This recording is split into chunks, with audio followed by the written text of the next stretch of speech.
கூட்டணி ஆட்சி குறித்த அதிமுக பொதுச் செயலாளர் இபிஎஸ்ஸின் கருத்துக்கு தமிழக பாஜக தலைவர் நயினார் நாகேந்திரன் பதிலளித்துள்ளார். அதனை தற்போது பார்க்கலாம்.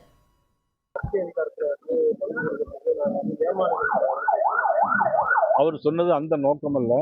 நீங்க பிரஸ்ல எது கேட்பீங்க எனக்கு நல்லா தெரியும். அது என்ன திமுக காரங்க அவங்களை தூண்டி எப்படி கேட்கறாங்க அப்படின்னா, நீங்க அடகு வச்சுட்டு போயிருவீங்க, பாரதிய ஜனதா கபலீகரம் பண்ணிடும் அப்படின்னு சொல்லி அந்த பேசுனதுக்கு அவருடைய பதிலை தெரிவித்திருக்காரே தவிர இதுல உள்ள அர்த்தமோ உள்நோக்கமோ எதுவும் இல்லை. நான் காலையிலேயே தொலைபேசியில அண்ணன் இபிஎஸ்ல பேசினேன். இது உள்நோக்கமும் எந்த அர்த்தமும் கிடையாது. அதனால எங்களுடைய தேசிய ஜனநாயக ஆட்சி அமையும். அது எந்த ஆட்சி அமையுங்கிறத நீங்க ஒண்ணு செய்யுங்களேன். நம்ம முதலமைச்சர்கிட்ட போய் நீ யாருமே கேட்க, நான் எத்தனை தடவை சொல்லிட்டே இருக்கிறேன், ஒருத்தரும் கேட்கவே மாட்டேங்கிற. என்ன எல்லாரும் எங்க பக்கமே திரும்பிடுறீங்கன்னா, யார் முதலமைச்சர் சொல்லி கேட்கீங்களா இல்ல நீங்களா கேட்கிறீங்களா? எங்களுக்கு சந்தேகம் வந்துருக்கு. என்னன்னா கூட்டணி ஆட்சியா என்ன இதுல உங்களுக்கு வரப்போகுது?